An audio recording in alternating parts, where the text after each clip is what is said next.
hari ini gua abis di tag motor yang kemarin kebakaran di kalau nggak salah daerah mana gua nggak tahu deh. Gua mau benerin. Sebelum gua syuting ini, gua abis posting ini kebakaran. Iya. Banyak yang kata gue di sini. Kasian. Ntar lo mau modifin ya abis ini? Iya, rencana gue lagi cari tahu dia di mana.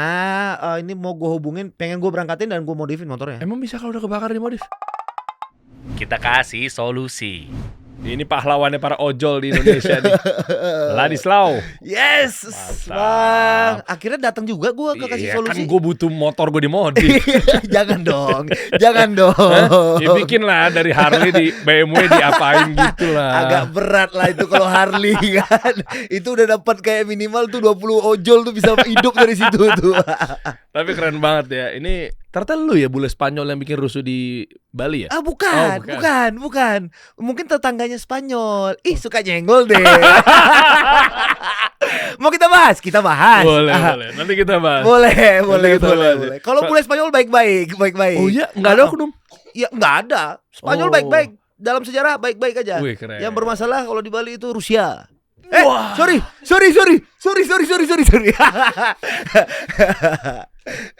Mister, terima kasih ya. Bukan dong. Bukan gua, tapi ada juga itu. Lu mancing lo. Mancing mania. Mantap. Oke. Jadi gue datengin orang ini kenapa? Karena bukan masalah bule Itali yang lagi viral. Karena warga Bali di sana sempat resah ya. Karena cekcok dan polisi juga udah gerak cepat juga. Tapi itu kita bahas lah sebenarnya. Iya. Dan ada menariknya bahwa kisah hidupnya Ladislaw ini adalah ternyata mu'alaf. Yes, mu'alaf. Dari tahun 2014 gue nggak pernah tahu ya. Gue penasaran sebenarnya sih kenapa lu lebih percaya Tuhan gue dibanding. Ya jadi itu tuh. Padahal kan rambut panjang mirip ya Rob. Jujur banyak banget sih kalau gua upload foto gitu kan. Iya. Nggak pakai topi, agak jenggotan, ini kan lagi tipis nih. Iya. Banyak yang komen gitu. Gua kira itu gitu. Oh, iya. Banyak yang komen. Dari dulu. Oh iya ya. Intinya gini, gua nggak lagi bahas kesananya, tapi kisahnya luar biasa dan konten-kontennya benar-benar menginspirasi atau membantu para orang-orang. Iya. Nanti kita gali ya, soalnya kan ada aja yang bertanya sama gua, Bang beneran gak sih itu motornya dimodifin? Jangan-jangan cuma settingan, jangan-jangan dibayar berapa ratus ribu aja, yang penting diam tutup mulut gitu kan? Emang gua misal. Emang ada yang kayak gitu ya? Nggak ada ya? Nggak ada. Temen gua lagi. Oke. Aduh. Ya kita mulai aja ya. Nggak dia membaik. Itu udah klarifikasi. Coba kan yang lainnya kan. Gue lagi nyenggol yang lainnya. Iya. Jadi lu sebenarnya dari Spanyol merantau ke Indonesia. Iya. Orang tua mana? Orang tua. Jadi basically sebenarnya gue tuh ikut orang tua. Jadi kenapa bisa nyasar di Indonesia? Mungkin banyak teman-teman yang nggak tahu juga ya. Jadi bokap nyokap gue itu ekspor import mebel. Usahanya punya kargo. Terus back then tahun 80-an, tahun 90-an itu kita ngambil kayunya itu atau rotan itu di Jawa. Kayu jati lah, rotan itu di daerah Jawa gitu kan. Terus back then tempat paling western banget lah buat bule tinggal itu Bali. Ya kan. Akhirnya gue lahir tahun 92, 93, 94 itu sudah menetap di Bali. That's why gue bisa akhirnya gede di Bali. Gitu. Latar belakangnya seperti itu. Bukan gue yang merantau. Pinter banget tuh umur 2 tahun gue merantau ya. Orang tua aja. Orang tua gue yang merantau. Emang di Spanyol kenapa?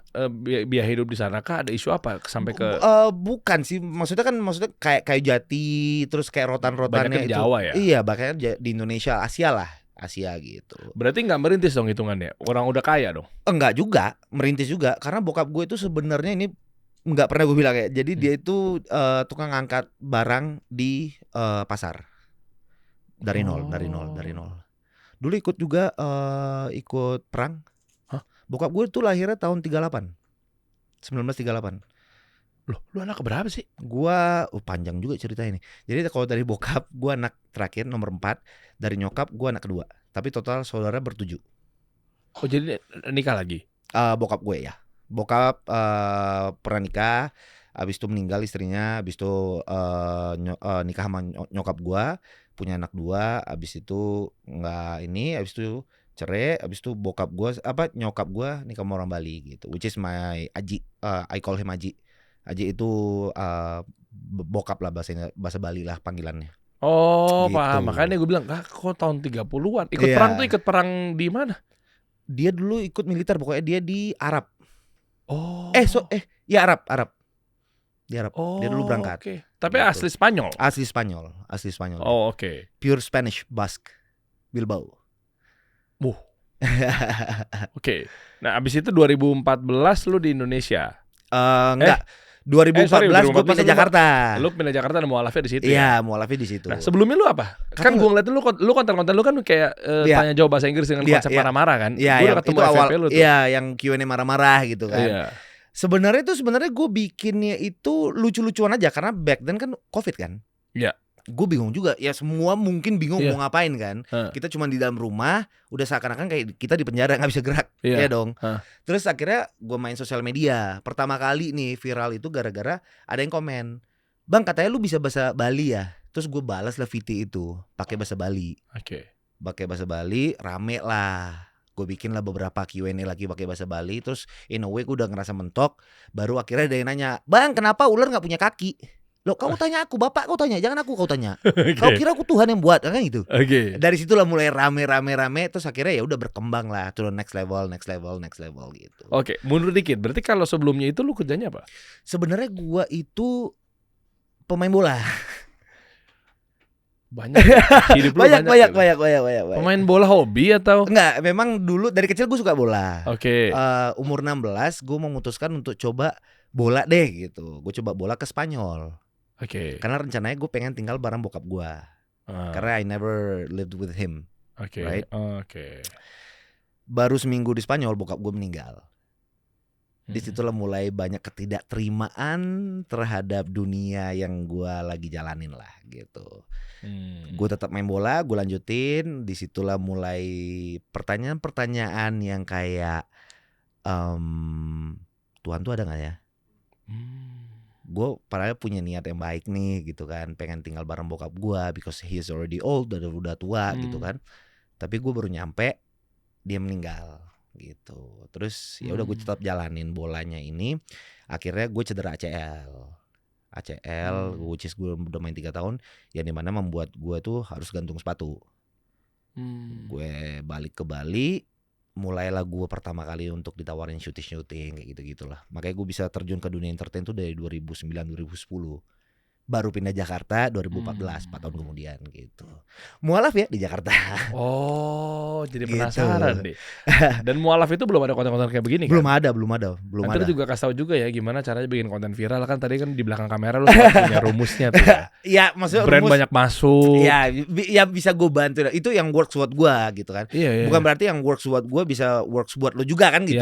Tapi mungkin itu ya jalan pintas ya lah gitu. Nanti kita bahas. Ya boleh. Harus.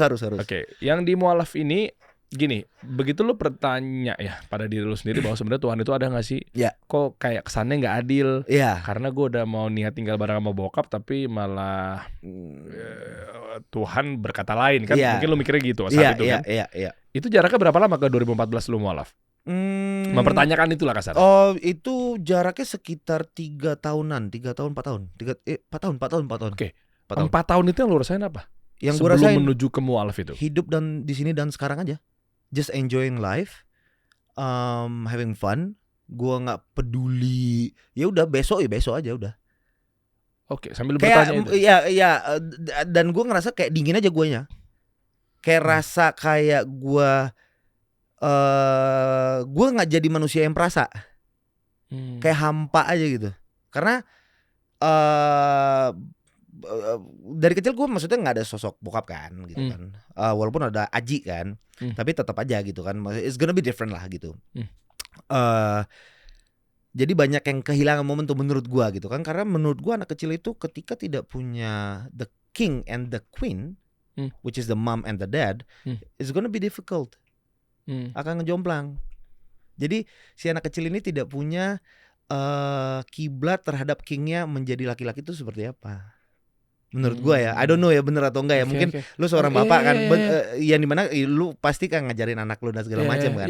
Yang dimana anak lu pasti akan ngikutin lu, ya kan. Sampai nanti dia udah dewasa bisa berpikir secara rasional. Iya kan. Nah itu yang menurut gue yang sempat hilang lah dari gue gitu. yang dimana akhirnya ya struggling sampai gue bisa matang seperti sekarang. Ya mungkin emang itu jalannya Allah untuk gue bisa menjadi seperti Ladis yang sekarang. Ya I have to go through all what I've been through. Oke. Dan apa yang ada di pikiran lo ketika saat itu kayaknya, ya maaf dengan segala hormat, kayaknya Tuhan gue yang sekarang nih gimana nih kok lu bisa convert ke Allah gitu? Jadi karena back then mulainya tuh panjang sih sebenarnya. Karena dari kecil itu gue lahirnya Katolik. Tapi tidak ada arahan, ngerti ya? Kayak gue sekolah minggu atau apa itu tuh tidak ada. Jadi kalau di keluarga nyokap itu memang kalau misalkan emang lu mau berdoa gitu kan, itu tidak harus kayak lu harus ke gereja untuk doa. Lu di mana aja bisa doa. Gitu. Jadi nyokap Islam ya? Enggak, nyokap gue Katolik. Katolik. Oke. Di keluarga gue tidak ada yang Islam kecuali gue sama kakak gue akhirnya. Sampai sekarang. Oke. Gitu. Karena tidak ada arahan dan gue gede di Bali, maksudnya kan akhirnya kan kayak dari teman-teman Hindu juga gitu, terus ada juga yang Katolik dan segala macam kan. Tapi dari nyokap ini tidak ada arahan kayak lu sekolah minggu ke gereja, tidak ada pengantaran, nyokap gue tidak juga ke sana gitu kan. Karena emang sistemnya dia dibesarkan dengan ya udah lu kalau mau berdoa di mana aja kan gitu. Terus akhirnya ya udah di situ lah mulai kayak gelisah gitu loh, kayak gimana ya, kayak lo kok ini kadang-kadang gue ke pura, which is nggak ada masalah juga ya, gue ke pura kadang-kadang gue kesini, kadang-kadang gue kesini, akhirnya membuat gue kayak seakan-akan gue kayak anak kecil nih di perempatan, gue lurus nggak bisa, mundur nggak bisa, ke kiri nggak bisa, ke kanan nggak bisa, bingung gue mau kemana, ya muter aja gue di situ tuh, gitu. Sampai akhirnya ya terjadi hal-hal yang pernah gue lewatin gitu ya, dengan bokap gue meninggal, dengan gue ya whatever lah I've been through lah back then gitu. Sampai akhirnya gue pindah ke Jakarta juga, memang disitulah titik dimana kayak gue menemukan jati diri gue yang asli seperti apa. Oh ternyata Ladis tuh seperti ini ya, bisa ngelewatin apapun itu. Just give me more and more, I will go through it gitu. Oke. Hubungannya sama Islamnya? Hubungan sama Islam itu akhirnya banyak pertanyaan yang terjawab. Apa itu? Kedamaian. Pertama kali gue sujud, dulu gue rasa malu gue orangnya pemalu orangnya sebenarnya. Walaupun kelihatannya ekstrovert ya. Gue tuh kadang-kadang kalau misalkan tentang peragamaan itu gue kadang-kadang malu nanya. Awal-awal gue belajar itu nanya sama teman-teman dekat aja. Kayak mungkin cuma 3 atau 4 orang doang gue nanya. Mulai pertanyaan itu kenapa? Karena di samping kos gue pertama kali gue pindah Jakarta itu ada musola. Dan setiap azan itu gue lumayan terganggu. Dari situlah gue itu mulai mempertanyakan kenapa kok setiap saat ya, kan di Bali maksudnya nggak di mana-mana ada musola atau masjid kayak di Jakarta kan gitu ya. Dari situlah gue mulai ada resah kayak aduh subuh nggak bisa tidur nih gue, bentar lagi azan, gue tunggu azan dulu baru gue tidur deh biar nggak kebangun. Dari situlah mulai pertanyaan. Akhirnya gue nanya sama teman gue, ada kok kayak gini sih, emang nggak bisa dikecilin ya, kenapa sih harus digedein suaranya kayak gitu lah. Yang dimana akhirnya ya mulailah dari situ pertanyaan-pertanyaan gitu. Kayak dulu ada pertanyaan yang menurut gue jawabannya jawabannya gue tahu jawabannya, tapi if you think about it, oh iya juga ya gitu. Jadi air itu kan masak ya, yang berat gitu kan. Nah, datang dari langit. Yang dimana kan ini kan air nih, you can touch it gitu, lu bisa pegang dan itu berat gitu. Kenapa jatuhnya tetes-tetesan? Kenapa nggak langsung kayak lu ambil gelas nih, lu tuang langsung jebret, udah selesai? Kenapa bertetes-tetes? Dan hujan ini kan datangnya dari uap kan yang di ke atas kan. Dan itu di mana ditampungnya? Terbuatnya itu gimana? Itu kan dari asap apa dari awan. Awan tuh kan kayak asap rokok bahasanya. Kan? Lu pegang nggak bisa, tapi bisa menghasilkan sesuatu yang lu bisa pegang dan itu massa yang berat. Nah, walaupun memang ada ilmiahnya ya, itu salah satu pertanyaan bodoh yang menurut gua membuat nge-trigger gua untuk bertanya terhadap hal-hal yang lain gitu. Yang kayak misalkan contoh, ya menurut gua Tuhan gitu ya. Tuhan itu juga dulu gue mikir kayak ini yang kita hirup ini. Yang kita hirup ini, ya ini Tuhan nih. Oh dulu gue mikirnya gitu. Sampai sekarang maksudnya itu salah satu dari Tuhan menurut gue. Karena maksudnya kita hidup di sini, kita hidup sekarang nih, kita lagi nafas ini. Ya udah, kita cuma butuh untuk kita tidak ada. You just close your nose, close your mouth, nggak usah hirup udara. Jadi udara ini salah satu ininya membuat kita untuk kayak ini juga mungkin salah satu Tuhan. Kuasanya gitu ya. So, you get what I mean, right? Oh ya. Gitu sih. Tapi kenapa Islam? Kan banyak. Akhirnya semua betul. Kan istilahnya maaf, semua agama kan mengklaim bahwa gue yang paling baik gitu. Betul. Tapi akhirnya lu menemukan bahwa dari A, B, C, D, F. Iya, gue akhirnya nanya-nanya lah. Gue nanya-nanya. Proses nanya-nanya lumayan panjang lah gitu. Gue nanya ke sana ke sini gitu. Akhirnya, tapi sebelum-sebelumnya gue udah mulai nanya ya dari 2010 itu gue udah kayak misalkan ada teman gue yang Buddha, gue tanya-tanya gimana. Tapi gue nggak mendalami. Karena gue tipikal orang yang kayak menurut gue kalau tidak, gue tidak tertarik banget, gue tidak akan mendalami. Oke. Tapi kalau misalkan gue udah tertarik, berarti ada something karena feeling gue itu kuat. Menurut gue, feeling gue itu kuat. Menurut gue. Narasi apa yang akhirnya lu bikin yakin jatuh kepada Islam? Ceritanya hampir sama Katolik. Iya itu. Itu salah satunya. Dari situlah gue akhirnya makanya mau mendalami. Oh, oke. Jadi mungkin singkatnya ya, maksudnya singkatnya adalah mungkin mulainya itu awal. Jadi ada start ada finish, oke? Awal gue nganggapnya dulu seperti ini. Jadi gue awalnya Katolik, ya kan? Cerita lengkap ya, finishnya itu di Islam. Oke, waktu itu lo mikirnya begitu. Iya. Karena ada yang janggal atau ada yang nggak didapeti. Banyak kemiripan kan sebenarnya Katolik sama. Tahu emang ya? Setahu gue ya, yang gue pelajarin. Oh, yang lu pelajarin. Yang gue pelajarin ya. Banyak kemiripan. Maksudnya dalam artian, maksudnya ceritanya. Nah, kalau kemiripan ngapain lu convert? Bukan gue. Ya, maksudnya gini. Gue convert itu karena gue menemukan kedamaian di Islam yang gue tidak mendapatkan di Katolik. Yang dimana pertama kali gue sujud itu di situ gue ngerasa tenang seadanya. Oke. Yang dimana kalau di Islam itu kan kita punya kewajiban untuk sholat 5 waktu kan. Iya. Nah di situ gue bilang, ternyata memang kita juga punya PR ya di dunia ini gitu. Terstruktur, rapi, jelas ibadahnya gitu ya. Yes. Oke. Gitu. Akhirnya gue mulai coba pelajarin. Sampai sekarang gue masih belajar. I'm not telling that I'm very. Gue nggak bilang gue Muslim banget atau enggak. Tapi gue mencoba. Ya menjadi manusia, ngerti ya? Kayak just trying to be nice, just trying to be me, like that lah. Ya memang manusia itu ada kalau di saklek atau bukan saklek kayak negatif banget ya. Tapi kalau hitung-hitungannya jelas, rapi, struktur, eksak gitu, maksudnya konkret gitu ya. Ya memang kayak begitu gitu. Agama ini makanya di Islam itu ya nggak bisa kita mau-maunya memang ya ada aturannya apa segala macamnya. Bahkan gue inget dulu awal-awal gue di Jakarta, gue belum ada ojek online tuh belum ada. Gue naik ojek Pangkalan gitu, sempat dia nanya, "Bang, agama apa?" gitu kan. Gue suka ngobrol sama drivernya kan, gabut juga di jalan nggak ngobrol kan. Dia nanya gitu, gue bilang, nggak ada agama saya bang, gue gituin. Terus dia bilang kayak, kenapa gitu? Ya saya nggak percaya aja gitu. Terus dia diam. Terus akhirnya pas turun, gue ingat banget tuh, gue mau pergi casting ke belakangnya KFC Kemang dulu. Oke. Gue diturunin dan dia bilang kayak gini, "Bang, kalau misalkan abang beli HP itu di dalam kotaknya dapat apa aja?" Maksudnya? Ya abang kalau beli HP dapat kotaknya, di dalamnya ada apa aja? Dapat HP-nya, casannya, sama buku panduannya. Ya sama kayak kehidupan bang, dia bilang. Kehidupan ini juga ada buku panduannya, yaitu agama.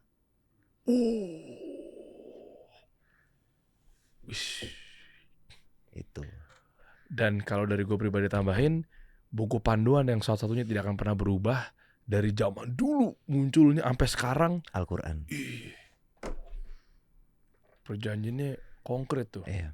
Sampai gue sempat cari tahu bahasa yang dipakai sama Yesus Kristus. Bahasanya ada bahasa khususnya, namanya ini bahasa I forgot the name, nama apa bahasanya. Nama bahasa yang dipakai sama Yesus Kristus, gue lupa, ada bahasanya. Coba googling, gue jadi penasaran. Jadi Ibrani. Ini apa namanya? Aduh, ya depannya I. Iya. Apa bukan Ibrani, bukan deh? Bukan, jadi gue tahu ini dari gara-gara ada salah satu pastor kalau nggak salah ya sebutannya kalau di negara Kristen ya. Iya, pastor pendeta bukan? Pendeta yang akhirnya dia convert ke Islam. Oh iya. Oke. Yang rambutnya agak putih. Iya. Nah, Yusuf Estes. Gue nggak tahu namanya jujur, Coba tapi karena coba deh. Sheikh Yusuf Estes coba deh. Itu pastor atau pendeta ternama kayak kita ulama besar gitu. Iya, benar. Akhirnya convert ke Islam. Iya. Jenggotnya panjang? Iya, jenggotnya panjang. Coba Yusuf Estes bukan? Ketik aja. Ya, ketik aja Yusuf Estes. Hebrew kalau nggak salah bahasanya. Beliau? Yes, betul ya. Yes. Hebrew kalau nggak salah bahasanya. Hebrew kalau nggak salah. Coba. Ya pokoknya ini top ini. Iya. Gue tahu dari dia ini salah satunya yang videonya dia muncul di gua yang dia bilang karena dia mencari tahu dan bahasa Hebrew bahasa ini pakai. Coba bahasa Hebrew. Iya, berasal dari mana? Iya, beliau mualaf nih betul. Kalau nggak salah pernah ke Indonesia kok. Kalau pernah. Iya kan? Kalau nggak salah di Jogja apa di mana gitu kalau nggak salah. Iya. Dari US betul. Iya. Bahasa pokoknya dicari teman-teman. Oke, anyway. Kenapa emang? Nah, di sini dia mulai mempertanyakan banyak hal. Dia bilang, gue nonton video ada di YouTube tuh ada. Dia banyak mempertanyakan banyak hal dan salah satunya adalah yang tertulis di kitabnya beliau, ya kan, di agama beliau, yang dimana dia bilang ada kata-kata pedang di kitabnya itu ada berapa dan lain-lain kayak gitu. Gue lupa inti videonya. Terus dia bilang akhirnya karena dia saking keponya, dia mencari pengertian bahasa lewat kitab translate dari bapaknya dia. Yang bahasa yang dipakai sebenarnya di kitab itu, yang kitab tersebut itu adalah bahasa Hebrew yang dimana itu cuman spesialis itu udah nggak banyak gitu. Jadi sampai situ gue mendalami. Dalam juga ya ternyata. Gitu. Iya, gue pikir lu urusannya cuma piston sama karbu lu. Itu dikerjaan aja. Iya, itu sama hobi. Lu dalamin juga dia loh. Iya. Islam lebih dalam. Kan, tapi abang tahu bahasa Hebrew pernah dengar? Iya, istilahnya pernah dengar, tapi gue nggak tahu bahasanya. Hebrew, Ibrani gitu-gitu. Mungkin gue bisa benerin juga. Mungkin bukan bahasa Yesus Kristus atau kok mungkin bisa jadi benar. Gue lupa ingat. Intinya di kitab tersebut adalah translatannya itu bahasa pertama yang dipakai itu adalah bahasa Hebrew. Kalau misalnya teman-teman yang mungkin bisa tahu, coba bisa di search lah mungkin. Komen aja. Ya komen mungkin. Tolong dibenarkan kalau saya salah. Oh. Karena muncul videonya beliau di gua pada saat itu mungkin 2015-16 itu makin yakin gua, makin mendalami gua. Bahkan sampai sunat gua. Sorry maaf. Nggak apa-apa. Sampai sunat gua 2015-16 ya. Wah, alhamdulillah. Mantap ya. Tapi itu pakai bambu atau pakai apa? Bukan udah alat ya? Enggak. Iya, gue mengikuti. Jadi gue Islam dulu, gue mendalami dulu, baru setelah setahun kemudian baru gue sunat gitu. Karena gue mau mencoba menjadi, ya udah maksudnya selayaknya Islam sebenarnya gitu loh. Maksudnya ya salah satunya lu harus sunat gitu kan. Makanya akhirnya gue sunat gitu. Wih, kurang satu aja paling. Apa itu? Istri. Iya. Ini dia lagi nyari. Ukti. Masya Allah. Assalamualaikum. Tinggal kurang loh, udah sunat. Mungkin kemarin-kemarin lo sulit. Ada yang gue nggak tahu lo yang nyari apa dia yang nyari gitu ya. Sudah mendapatkan jodoh karena disangkanya lo belum sunat kan. Kebetulan sudah. Ya nggak tahu ya. Ini kita tampilkan gambarnya ya. Ini dia. Kayak lollipop ya. Aduh. Dan gitu. Akhirnya sekarang lo menjadi konten kreator yang bisa dibilang TikToker yang gue nggak tahu ya. Kalau bule yang paling besar di TikTok 13 juta followers kayaknya lu ya, salah satunya paling besar ya. Nggak tahu ya, mungkin. Enggak sependek pengetahuan gue. Indo ya. Ya mungkin ya. Gue nggak mau bilang iya enggak atau iya, tapi Indo, mungkin ya. Iya kan macam-macam yang gue tahu tuh kayaknya nggak pernah sebanyak ini. Iya. Gitu ya. Nah maksud gue ya mungkin inilah salah satunya jalan ketika lo memeluk Islam, jadi Allah mudahkan urusannya. Ya, insya Gimana? Allah. Mau login sekarang atau? Jadi gimana? Siapapun, yuk asyhadu yuk. Tapi lu ngerti bahasa Quran? Gue makanya itu tadi yang gue bilang. Gue mencoba mendalami, tapi ya kembali lagi. I remember that I'm a human, normal human. Loh kalau surat-surat gitu? Mungkin ada beberapa. Bisa. Lu sholat gimana? sholat gue baca. Hafal Al-Fatihah? Hafal. Oh, kayak surat-surat pendeknya, baca-bacaan kadang-kadang bahkan kalau misalkan gue lagi coba pelajarin yang baru, surat yang baru gitu kan, yang ini mungkin gue sambil baca tapi habis itu gue ini coba inget-inget gitu. Kalau memang untuk membantu boleh bro, sholat sebenarnya sambil bisa. baca.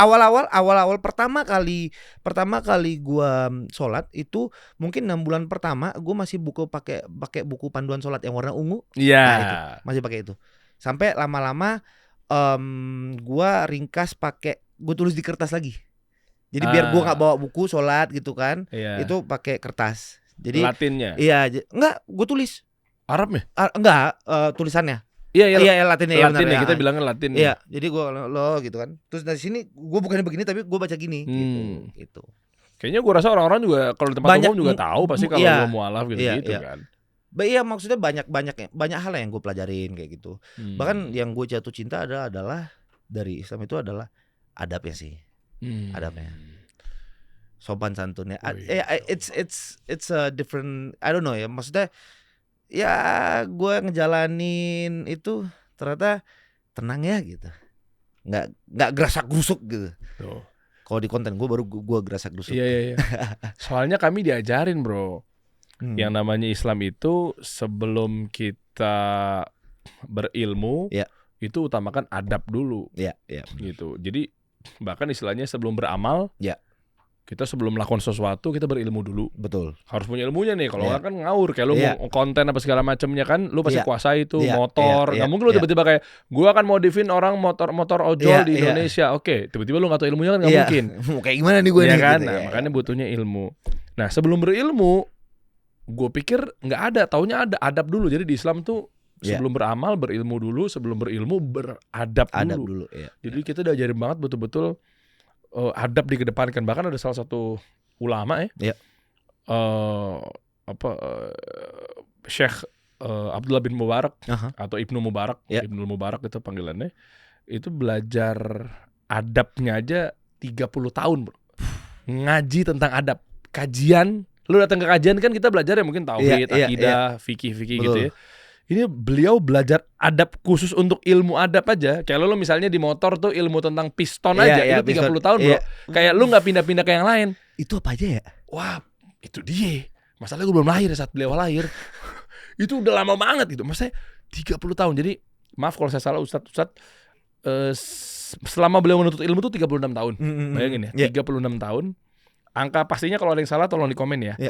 36 tahun beliau belajar ilmu pengajian segala macam gitu ya, kajian. 36 tahun. 30 tahunnya adab doang, bro. 6 tahunnya yang lain-lain. Berarti sesusah dan sekompleks sehati-hati itu orang belajar adab. Itu ya. Islam tuh ngajarinnya sebegitunya, sopan santun dan lain sebagainya gitu. Makanya untungnya adab lo bagus ya, udah bule kan. Enggak serius, bro. Gua ketemu dia awal-awal dia humble, nyapa, apa segala macam. Apa yang mau disombongin bang? Wah keren. Paling jenggot doang yang gak punya gue. Karena lagi pendek aja. Ya. Karena kata Aldi Taher ya, Aldi Taher berfatwa semua burger milik Allah soalnya. Betul. Bahkan jenggot kita punya milik Allah. Iya betul. Apa yang mau disombongin? Gue punya satu saran sebenarnya. Apa tuh?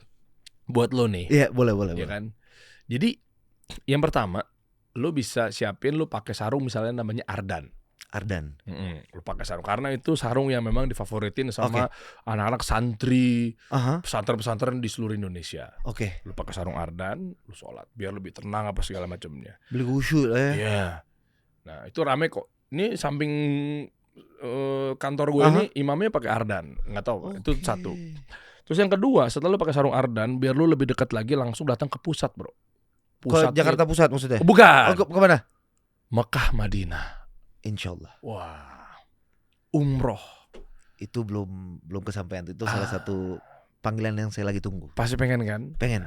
Sebenarnya udah kepanggil jangan-jangan, cuma tinggal kita mau niatinnya aja. Nah, kalau lu mau lu bareng sama gua, karena tentunya bersama Kasih Umroh bisa membantu perjalanan. Mungkin teman-teman ingin mau honeymoon atau mungkin mau healing, umroh sambil healing, mencari kedamaian, ketenangan, itu. Jadi terdekat tanggal berapa? Kalau mau kita bisa aturkan. Kalau boleh. Gini, kalau rame, nih gua nggak janji apa-apa. Iya. Minimal Satu bis itu kan terhitung 40 sampai 45. Anggaplah 40 aja biar gampang hitung. Iya. 40 orang berarti kalau 2 bis 80 sampai 90 lah kalau 45 kan. Iya. Berarti 90 ya. Iya 90. Oke. Coba gue mau tahu nih kekuatan pasukannya Ladis. Gimana kalau kita umroh bareng guys? Iya. Yang daftar 90 orang, yang daftar 90 orang. Ini gue ngomong sama dia dulu secara internal ya. Iya. Yang daftar 80 minimal maksimal 90 orang. Iya. Lo gue berangkatin gratis. Masya Allah. Guys, Tuh. gas kalau kata aku mah. Tuh ya, 90 orang, 90 orang doang. Bisa yuk. Lo pasti tahu dan dengan hitungan subsidi silang gua kan. Iya, Kalau mungkin iya, travel yang lainnya kan butuh banyak dulu. Aduh, iya. Kalau gua ntar gua ngeluarin subsidi budget gua juga lah. Boleh. 90 tapi. Jadi hitung-hitungannya jangan boncos-boncos sama Iya, juga iya. 90 orang, 90. Harus. Bisa ya guys ya, bisa. Ya Allah dari 13 juta, nih potongan ini lu posting aja. Boleh. Lu gas. jadiin clippers, potongan ini nih video ini, lu posting aja di tempat lu. 90 orang. Gini, gua nggak tahu audiens lo. Pasti kan kalau hitungannya tentang keberangkatan, jual beli, itu kan pasti kan harus benar-benar matching audiensnya. Betul. Nah, gua nggak tahu.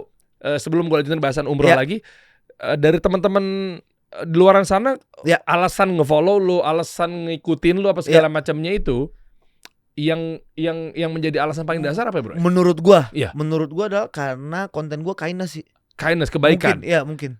Berarti mereka pengen belajar sama lu dari situ nggak?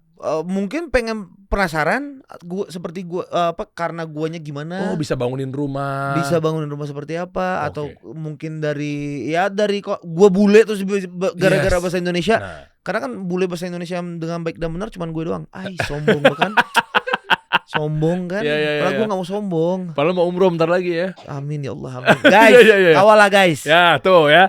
Apalagi buat pengusaha bengkel. Boleh. Ya kan gue sengaja nyebutin gini tadi pancing itu kenapa? Karena nggak dipungkirin yang namanya ibadah umroh kan ibadah orang mampu kan. Iya betul. Kita open aja di sini kan. Kita open. Makanya istilahnya ada haji bila mampu gitu kan. Iya. Nah mungkin kan 30 juta, 40 juta. Makanya gue langsung aja audiensnya langsung gue sasar secara tepat. Gas langsung. Pengusaha bengkel, pengusaha interior, spare part, apapun itu.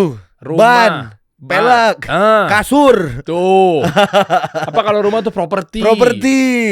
Boleh. Pasti gandeng. Lu beli materialnya di mana ketika ngerenov? Di banyak tempat. Jadi ada di toko material. Kalau ada juga tempat pasir, ada juga tempat keramiknya. Tuh, itu pengusaha semua kan? Pengusaha semua. Pasti pengen akhirnya mereka dekat dengan lu dan lu akan pilih dia sebagai vendor tetapnya kan? Yes. Ya kan? Dan gue nggak pernah pindah-pindah dan selalu di situ. Tuh. Jadi coba saya minta tolong untuk pertama kali untuk bareng-bareng. Kayak seru deh. Seru deh. Deal ya. 90 orang ya. Deal 90 orang guys. 90 orang. Minimal 90 orang aja. Minimal 90 orang. Kalau lebih enggak apa-apa, gas. Iya. Kalau lebih enggak apa-apa. Oh, gue tahu lagi. Gue kasih tantangan lagi. Gimana? 90 kali 2 berapa? 180. 180. Ya. Lu pasti butuh videografer ikut kan? Iya. Videografer lu gue kasih berangkatin gratis. lu pasti mau buat eksperimen. Betul. Kita nggak dipungkirin kan? Betul. Konten buat mengabadikan momen. Betul. Lu hal perdana berangkat umroh. Abis itu kan pasti kan lu pengen ada, mungkin lu interview kindness di sana. Bro, gua kasih tau bro ya. Di sana itu orang kalau umroh itu kindnessnya berbagi-bagi kebaikannya itu adalah mereka ngasih makan orang-orang untuk sedekah. Jadi maaf ya, ini mayoritasnya orang India, Pakistan, Bangladesh yang mungkin sulit hidupnya. Mereka itu udah ngerantau, udah umroh, abis itu mungkin belum bisa balik ke kampung halamannya. Ya memang ini pisau bermata dua. Akhirnya ada yang mungkin mereka jadinya minta-minta. Di sana Madinah, iya. Tapi kawasan bukan di kawasan. Iya, maksudnya di pinggirannya lah. Atau ada juga memang mereka ya fokus ibadah aja karena sebenarnya mereka mau pulang. Nah, di setiap Jumat, kalau di istilah Indonesia itu Jumat berkah ya. Di setiap Jumatnya itu orang seluruh dunia mereka ada aja ya gue gak usah berbicara gue lah, takutnya jadinya ria ya. Iya. Itu mereka tuh ada yang kayak semacam ada kayak vendor yang ngumpulin, lu mau donasi nggak? Mau wakafin harta lo nggak? Iya. Nanti tinggal diatur aja semuanya. Biasanya travel tuh ada yang punya kenalan di sana. Di sana. Udah tinggal taruh aja lu mau berapa box. Nanti lu mau dokumentasi lu sendiri ngebagiin. Oh bisa itu ya? Ada bro, bahkan deket banget sama pintu Masjidil Haram, masjid misalnya. Ada, gue nggak tahu tuh. Ada bro. Tapi kalau misalkan yang sering muncul di gue tuh kayak memang banyak orang yang udah lihat anak kecil ngasih sesuatu, lihat anak kecil ya kayak gitu. Bisa, maksudnya kan ini kan gue biar lo ada gambaran. Ya, biar gue ada bayangan nih ya. Kalau misalkan kita berangkat gitu kan, ya. Lu ya macam-macam nanti lah. Boleh. 180 pasti kan nanti kan nggak ada yang videoin lo kan. Iya dong, iya. Tim lo 180 2 orang berangkat ya. Yes. Deal ya, saksi semuanya. Saksi semua ya. Ayo, kalau emang langsung daftar, cara daftarnya langsung aja klik di sini. Gas di bawah, di link ada di bawah ya. Iya, di sini. Ya, detailnya di sini. Atau mungkin teman-teman pengusaha travel umroh yang lainnya misalnya pengen belajar juga gimana caranya. Alhamdulillah kenapa mungkin gue juga punya privilege, punya media, punya tanda kutip strategi, punya konsep. Sampai di titik ini travel umroh gue juga akhirnya ini kan sebenarnya bagian dari strategi. Nah, strategi seperti ini biar ada yang rame daftar, habis itu gue bisa berangkatin dia. Ini sebenarnya gue banyak belajar juga sama temen gue yang namanya Elwin, dia itu ngerti banget tentang digital marketing. Jadi tanggal 9 sampai 10 Mei 2026 ini gue bareng sama Elwin itu akan ngadain webinar untuk pengusaha travel umroh yang pengen optimasinya lewat digital. Strateginya gimana, bangun kontennya, kita akan bahas gimana cara bikin konten viralnya. Sampai strategi clippers yang lagi potongan-potongan juga kita bisa bagikan. Karena memang kita tahu bahwa mayoritas pengusaha travel kan memang konvensional. Betul. Ya kan, ya oldies lah bisa dibilang. Nah jadi artinya gimana caranya nge-ads tepat sasaran karena khawatirnya boncos, detailnya ada di bawah, lu daftarnya webinarnya. Ini bentar lagi guys, jadi jangan pikir lama-lama. Nah itu dia, gue jadi penasaran nih, ngobrol sama lu kayak seru juga nih. Ya nanti ya. Yang pasti, ya mau maaf kata, pasti ngomong mulu sih gue. Enggak pak, lo bagus. Karena gue kalau misalkan datang ke suatu tempat yang baru gitu ya, apalagi yang memang gue nantikan gitu, pasti gue hal-hal pertanyaan sekecil pun gue tanyain gitu. Seru nih pasti. Karena kadar kekepoan gue itu tinggi terhadap apapun yang pengen gue tanya, pengen tahu ya. Iya. Gitu. Iya juga ya. Makanya gak heran lu nanya pengen tahu ternyata menemukan kebenaran agama tadi. Betul, ya, agama Islam betul, gitu ya. Siapa tahu gue bisa botak kan gue di Iya benar. Iya benar. Serius loh. Sebenarnya kalau dibotakin itu memang didoain Nabi Muhammad SAW 3 kali. Iya. Jadi lebih pendoakan khusus lah pokoknya. Nah, ya walau alam lah. Tapi kalau nggak botak tetap dapat doain sekali ya, yang nggak masalah juga. Gitu. Cuma kan pilih 3 apa 1 gitu kan. Tapi kalau lu botak sih lama lagi nungguin. Gue ya nggak apa-apa sih sebenarnya. Bahkan sebenarnya gue udah punya ideation ini bahwa kalau ada gue ketemu di jalan tanpa gue setting atau apapun ya, literally ketemu di jalan dan orangnya kanker dan anak kecil, gue bakal botak di tempat sama dia. Kalau dia botak ya. Sejauh ini belum pernah gue temuin di jalan. Kalau misalkan karena gue kan sering datang ke pedagang, mendadak dan segala macam kan.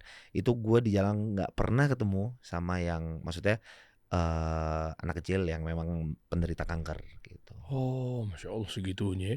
Makanya akhirnya gue makin yakin dan apa ya, dan gak muncul pertanyaan banyak sih ketika gue mengundang Ladis dengan konten-konten kebaikannya dia nih. Sampai sekarang akhirnya lu modifin motor ojol iya. Motor impian motor impian iya. Renovasi rumah iya. Bro sebelum gue bahas nih budgetnya berapa sih kayak gitu-gitu tuh? Variatif.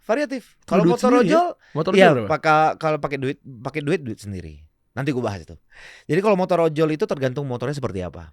Ada yang 2025 gue total modifin motor ojol tuh sekitar 67 motor ya Han ya? 67 ya? 67 motor ojol. Sebentar, tahan dulu ya. Satu-satu kita runut ya. 67 motor. Total sebentar. Rata-rata berapa rupiahnya? Rata-rata let's say 6 juta sampai 9 juta. Pukul 7 juta deh. 7 juta ya. Tengahnya. Angka tengahnya. 7 juta angka tengah. Iya, kita ngomong rata-rata ya. Iya, rata-ratanya. Di bawah itu sering di atas itu. Ya. Jarang di bawah itu malah sering di atas 7 juta. Wow. Ya udah gitu, berarti kita ambil minimalnya berarti 7 juta. 7 juta kali 67. Modif motor ojol doang ya? Motor ojol 60. 67 apa? 67-nya adalah motor impian. Oke. Itu beda lagi. Berarti kali 60 kali 7 kali 60. 420 juta lu keluar. Iya. Duit sendiri, gak ada settingan? Gak ada. Dahsyat nih. Banyak juga ya. Langsung nyesel. Karena gue selalu kalau misalkan emang over budget atau apapun itu, tim gue selalu bilang, "Bang, over nih bang." Gak apa-apa. Gak apa. Rezeki dia ada di gue. Tapi emang iya sih kalau Islam itu memandangnya bahwa di harta yang kita miliki ini ada hak orang lain. Betul. Yang membutuhkannya kan. Betul. Ya, secara boleh menerima zakat misalnya. Betul. Iya. Karena banyak banget Bang, jujur motor kelihatannya mungkin ya kayak sebelah mata banget ya, pandang sebelah mata banget ya. Motor-motor ojol tuh hancurnya gila-gilaan. Nggak cuma dari bodi loh, mesinnya loh. Iya lagi. Mereka cari rezeki buat sesuap nasi istri atau anak di rumah loh. Aduh kasihan. Dari pagi, bahkan dari subuh sampai subuh ada yang gue ketemu, bahkan nggak pulang-pulang. Ada banyak Bang. Dan itu duit lu tuh dari mana? Dari pendapatan endorse misalnya? Jadi ideation modif motor itu sebenarnya udah ada dari 2022. Oke. Baru gua garap tuh 2024 karena gua udah tahu once gua terjun ke situ itu it's a lot of money yang involved. Yang dimana mungkin gua butuh di 2023 untuk nabung. Jadi endorse yang masuk itu nggak banyak kayak 2023 adalah setiap bulan ada 1 atau 2 lah.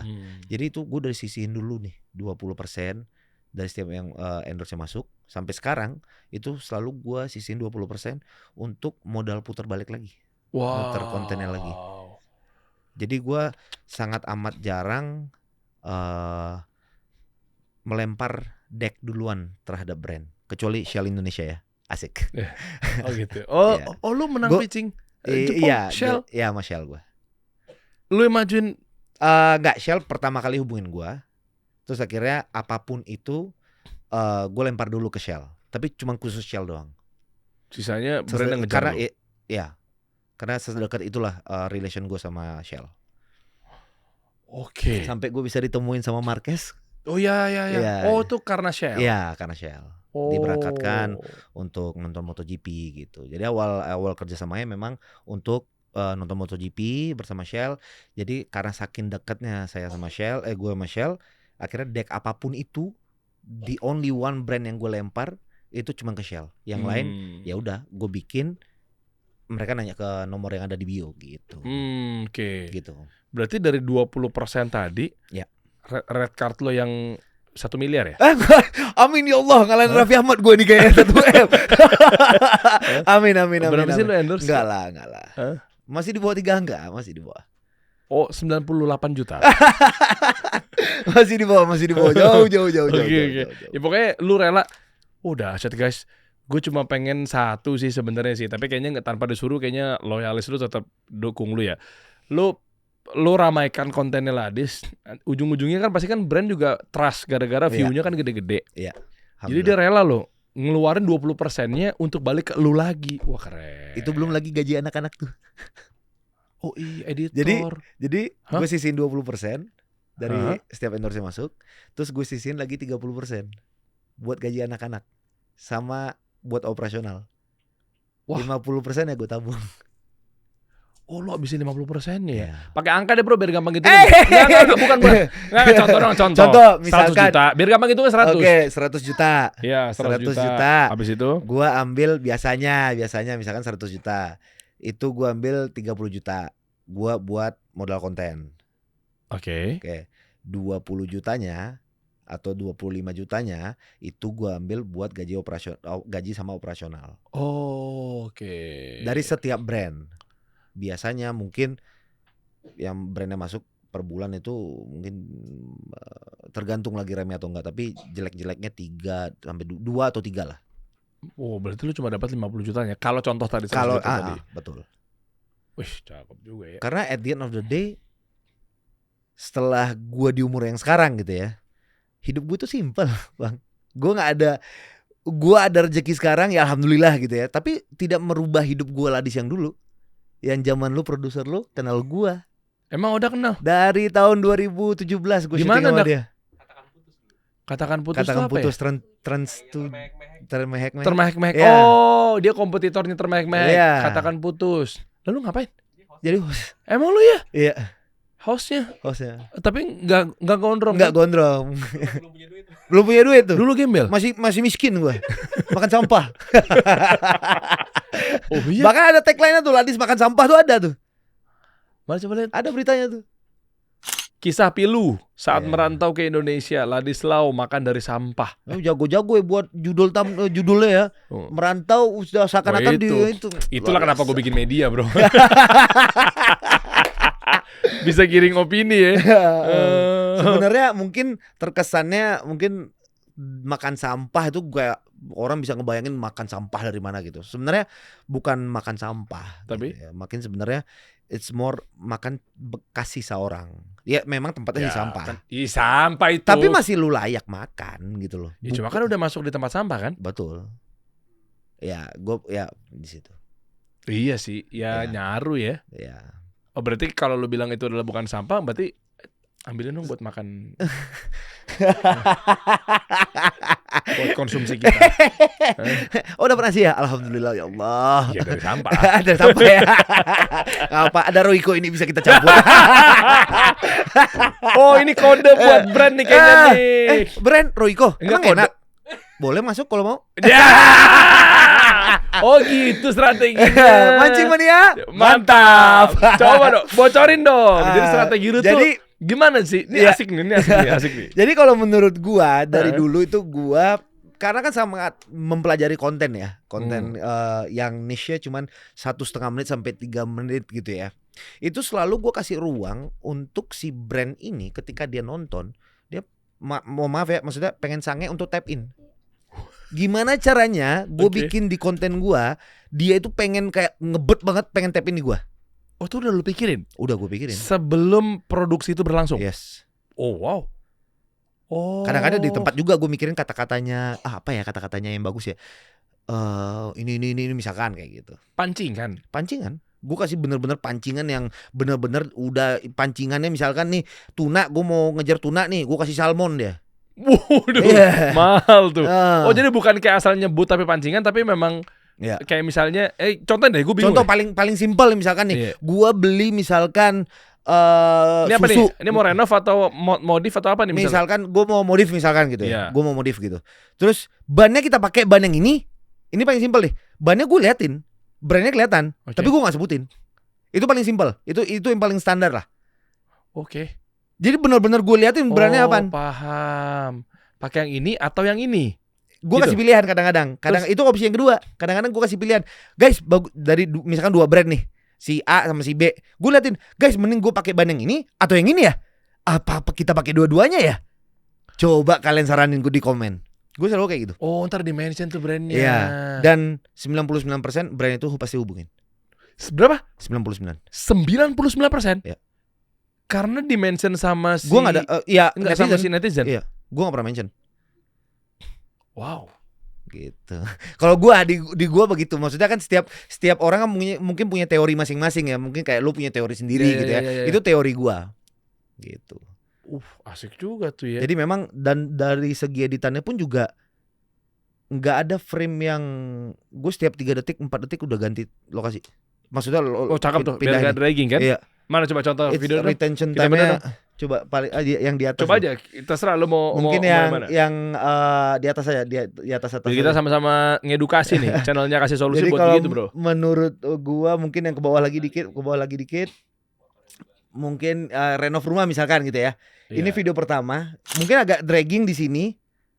Karena memang cuma lokasinya rumah kan. Tapi kalau misalkan dia di modif motor ojol mungkin udah di bawah-bawah ya kayak ini itu udah berubah terus dan bisa dilihat nih. Pakai ini dark apa? VT profile ya. Iya. Jadi memang scene-nya udah gue pikirin gitu. Ngeri. Bahkan ada juga yang kalau nggak salah yang motor impian deh itu, yang motor impian tuh scene-nya itu there is a scene going on di dalam scene. Maksudnya? Gue bikin scene dalam scene. Itu lo yang nge-brief editor lo? Ya. Semua ideation dari gue sih biasanya. Semuanya editannya mau gue seperti apa dan lain-lain itu dari gue. Oh jadi lu sendiri yang ngasih tahu ke editor lu untuk gue maunya seperti apa. Tapi kalau dia nggak ngerti yang lu maksud gimana? Gue bikin dia ngerti. Caranya? Ya gue ajarin. Awal-awal ngedit kan semua gue. Oh. Awal-awal ngedit tuh semua gue. Lu turun langsung berarti? Gue turun ke lapangan langsung. Ngeri. Semua. Bahkan mungkin bisa ditonton mungkin ke bawah dikit deh. Coba. Yang motor impian pertama itu sebelum ke Spanyol ya gue ya. Ke bawah lagi. Mungkin biar ada bayangan. Ke atas lagi dikit. Bahaya. Atas lagi. Atas lagi, atas. Ah ini nih. Coba mungkin coba bisa nih. Penasaran. Gue bisa kabulin motor impian lu dalam sehari, lu pengen motoran kayak gimana? Gue liat sih bang yang bisa gahar juga kesesuaian badan gue. Ya udah, oke. Ini 1 juta buat lu jalan-jalan dulu. Gue kabarin lu kalau motor lu udah jadi. Langsung kita cari bahan buat motornya. Let's go. Padet banget, gue suka lagi. Hooknya Jadi kuat banget. gue udah nyampe sini, gue di bengkel. Terus orangnya kan gue kasih 1 juta, dia di mall. Dia belanja. Jadi ada scene dalam scene di situasi yang sama. Jadi sembari gue lagi nginin, dia seakan-akan orang nonton itu dia lagi ngapain. Iya. Gitu. Itu mewah loh itu idenya tuh.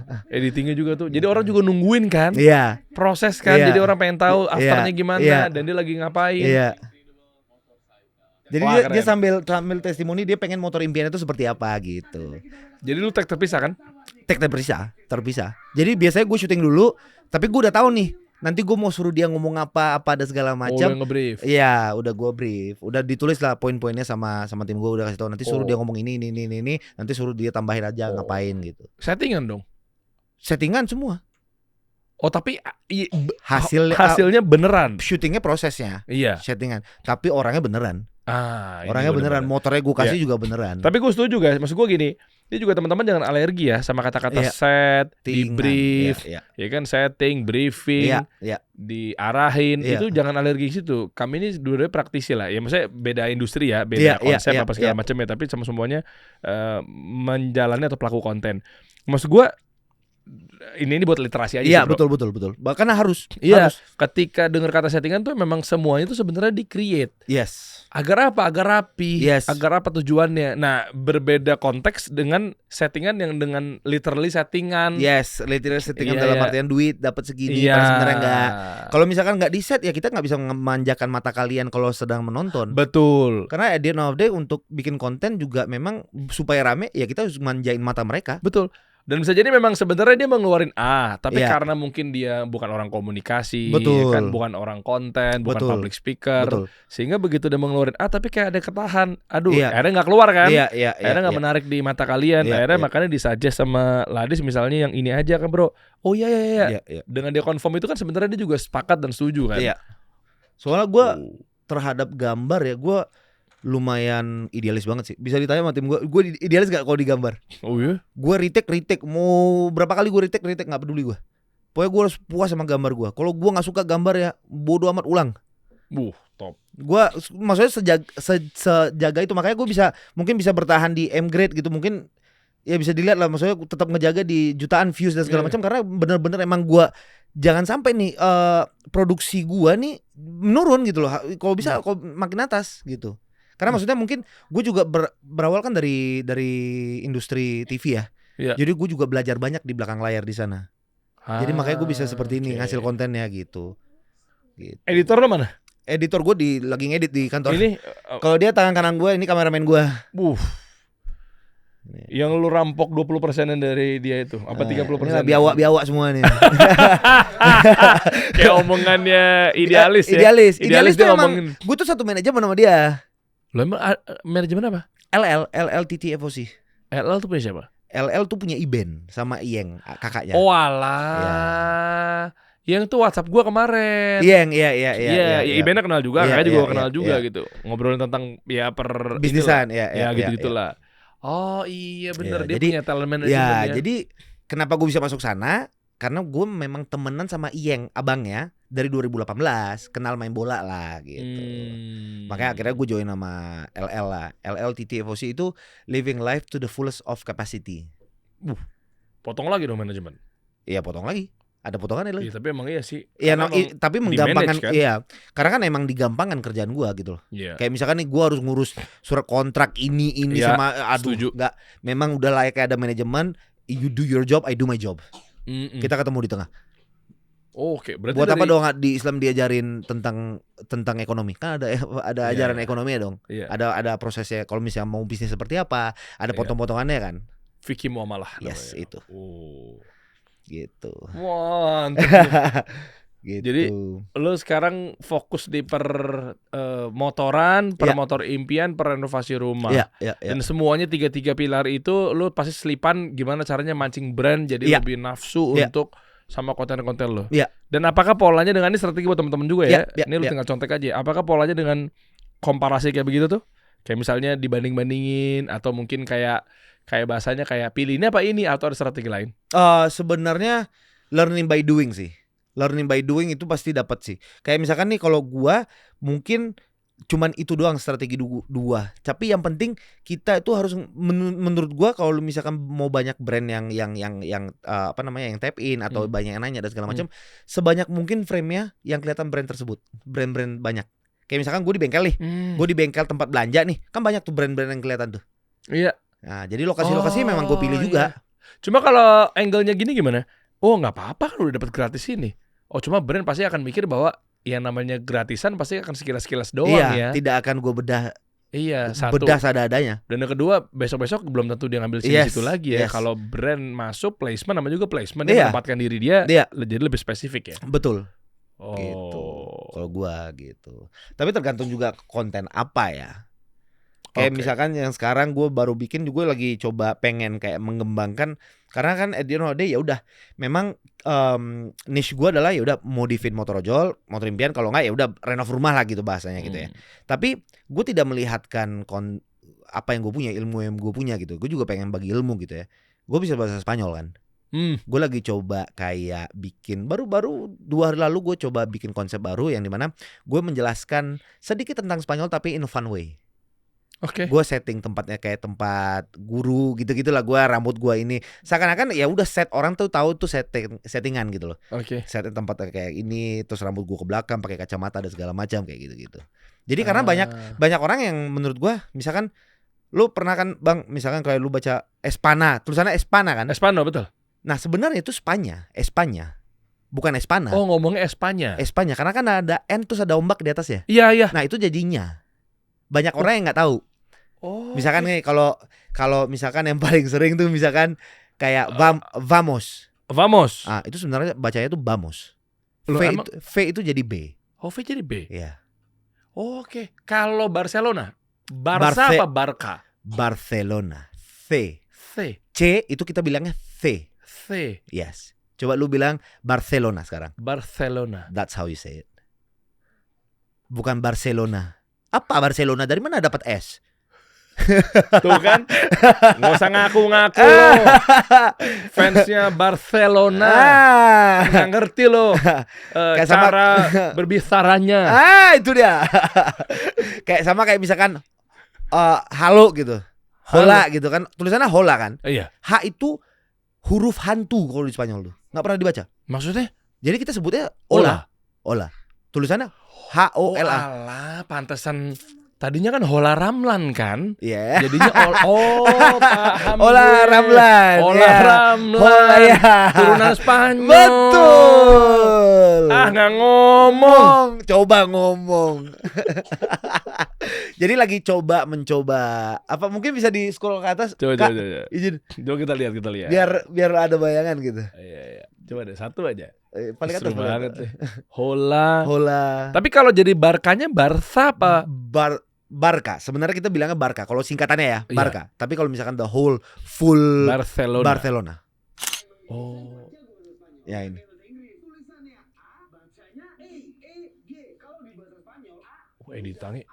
Editingnya gue suka banget ya, rapat begini nih.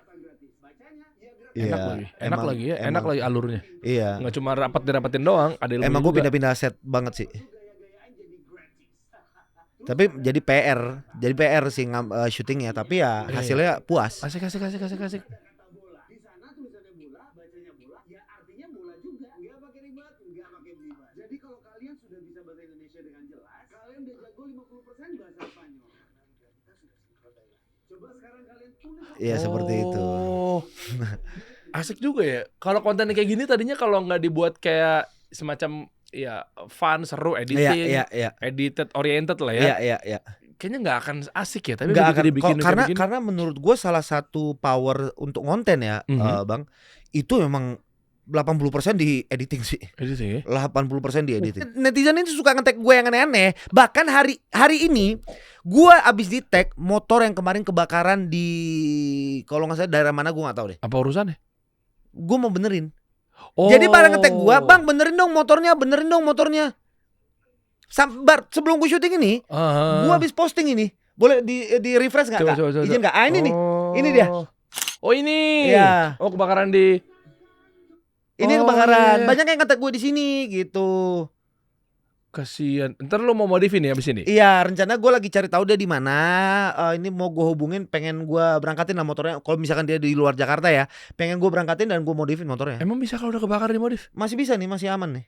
Karena kan maksudnya aman apaan begitu? Iya aman ini, bisa nih. Kita sulap ini, selalu ladis nih. Bukan kaleng-kaleng. Aman tuh. Kalau masalah modif-modifan ya alhamdulillah. Tapi parah bro, kayak tadi memang parah, tapi we never know. Itu bisa dibenarkan. Tapi yang kita nggak tahu adalah nilai sejarahnya dari motor itu. Oh. Tapi gue nggak tahu bener-bener sama sekali permasalahannya seperti apa atau apa, gue nggak tahu. Tapi berarti visa lu apa? Gue pakai kitab. Nggak paham gue. Itu apa? Kitab izin tetap tinggal. Kenapa nggak lu WNI? Kan udah boleh. Gue WNI itu berapa sih? Berapa lama sih minimal? Sekarang kalau nggak salah udah 5 tahun udah bisa deh. Kalau nggak salah ya. Tapi lu nggak mau? Gue emang nggak pernah mau sih. Karena gue nggak tahu nih hidup ini endingnya kemana. Jadi biarin di Spanyol. Iya, biarin di Spanyol aja. Tapi lu cinta sama Indonesia nggak? Cintalah gue dari kecil di sini. Dari umur 2 tahun. Kenapa nggak WNI aja? Karena gue punya pilihan. Lo kalau ditawarin paspor US nggak mau? Nggak mau lah. Kenapa? Karena gue punya pilihan dan gue dari kecil dan yakin. Ya Indonesia gue, nasionalis gue. Itu mau senyum. Jadi ngopi. Gue nasionalis dan patriotik gue. Iya sama. Iya, coba kamera dimatiin. Ya makin nasionalis. Enggak lah, makin nasionalis gue. Emangnya kayak orang yang waktu dia dapat beasiswa apa tuh rame tuh. Yang mana tuh? Ada, siapa namanya? Lupa gue. LPDP cewek. Oh iya sempat lewat di gua, ya. Gitulah pokoknya. Iya. Lu mau ngadu nasionalisme. Gue. NKRI harga mati nih, Bos. Tato gua aja Bali semua. Emang iya? Iya, Bali semua nih. Istilahnya ya. Iya, jadi ada barong lah, ada aksara Bali. By the way, ini gua tato sebelum gua mualaf. Oh ya, tapi kalau ntar di laser malah makin mudorot. Malah nggak boleh. Khawatirnya, iya. Gue sempat nanya juga. Bahkan kalau kita nyakitin diri kita itu kan emang dosa kan. Bahkan kita laser dosa. Karena nyakitin. Yes. Tapi kalau ada teknologi bagus, teknologi yang bagus sekarang, ya apapun itu, gue nggak peduli gue.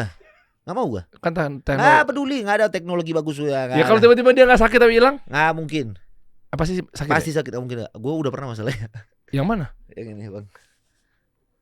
Ini lambangnya kayak lambang, ya. Ini sebenarnya full black semuanya, full black hitam lah gitu kan. Gue udah harus minimal tuh 4 kali. Ini baru 2 kali. Sakitnya, masya Allah. Oh iya ya. Iya, gue pernah dengar dari orang-orang sih. Iya. Tetap sakit sih, karena jatuhnya kayak disundut rokok. Afternya ya. Afternya tuh kayak disundut rokok, kayak ada lecet, melembung gitu ya. Dan itu lama, semuanya lama.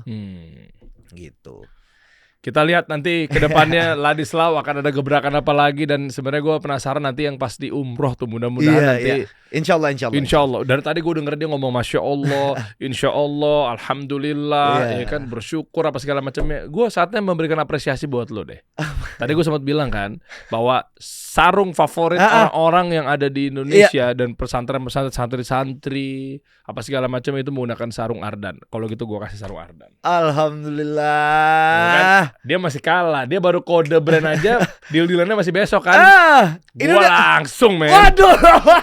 ada kantong itu di bawah langsung. Keren ya. Langsung gue ngomong set AE gue, marketing gue, sales gue langsung sat-sat ya. Langsung loh. Wah, lah gokil. Udah deal setahun sih memang. Udah deal setahun ya. Alhamdulillah. Itu kayak bagus deh, itu pajangan di bengkel tuh.